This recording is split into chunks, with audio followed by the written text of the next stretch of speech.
بسم الله الرحمن الرحيم تبارك الذي بيده الملك وهو على كل شيء قدير الذي خلق الموت والحياة ليبلوكم أيكم أحسن عملا وهو العزيز الغفور الذي خلق 7 سماوات طباقا ما ترى في خلق الرحمن من تفاوت فارجع البصر هل ترى من فطور ثم ارجع البصر كرتين ينقلب إليك البصر خاسئا وهو حسير ولقد زينا السماء الدنيا بمصابيح وجعلناها رجوما للشياطين وأعتدنا لهم عذاب السعير وللذين كفروا بربهم عذاب جهنم وبئس المصير إذا ألقوا فيها سمعوا لها شهيقا وهي تفور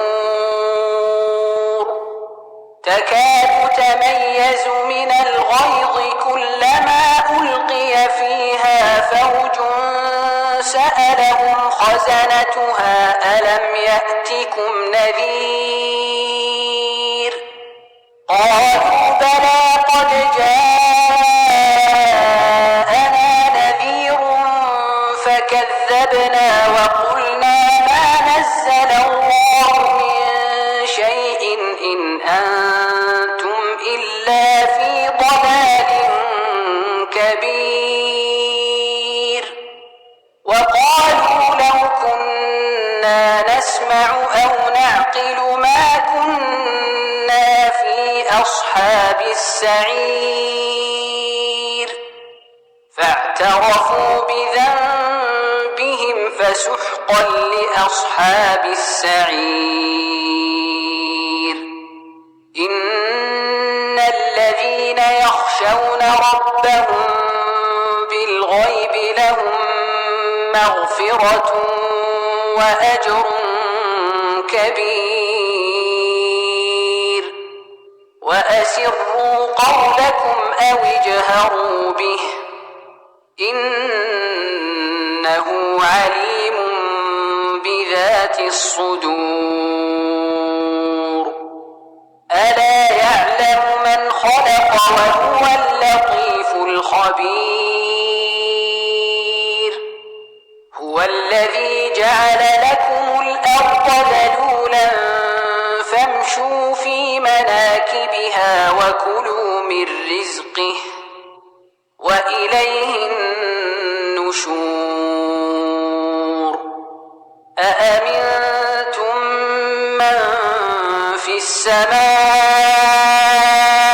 أن يخسف بكم الأرض فإذا هي تمور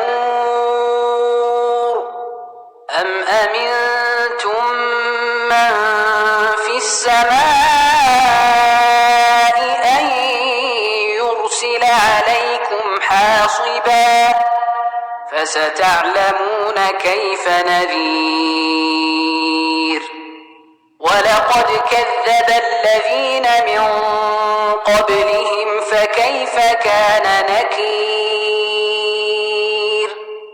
أولم يروا إلى الطير فوقهم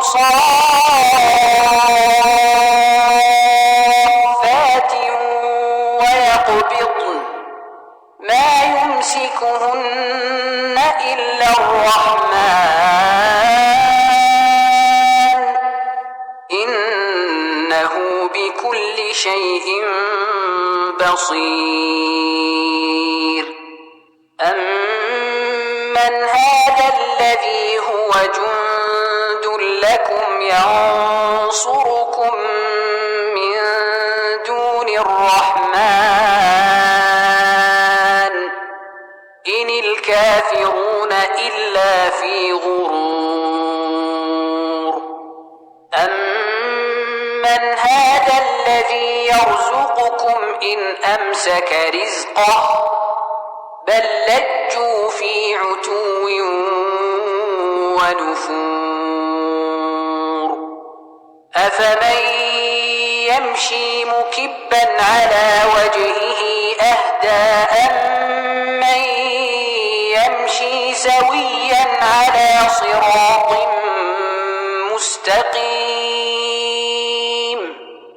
قل هو الذي أنشأكم وجعل لكم السمع والأبصار والأفئدة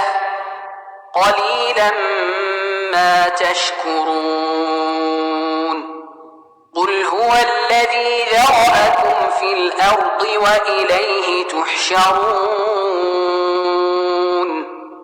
ويقولون متى هذا الوعد إن كنتم صادقين قل إنما العلم عند الله وإنما أنا نذير مبين فلما رأوه زلفة سيئت وجوه الذين كفروا وقيل هذا الذي كنتم به تدعون قل أرأيتم إن أهلكني الله ومن معي أو رحمنا فمن يجير الكافرين من عذاب أليم قل هو الرحمن آمنا به وعليه توكلنا فستعلمون من هو في ضلال مبين قل أرأيتم إن أصبح ماؤكم غورا فمن يأتيكم بماء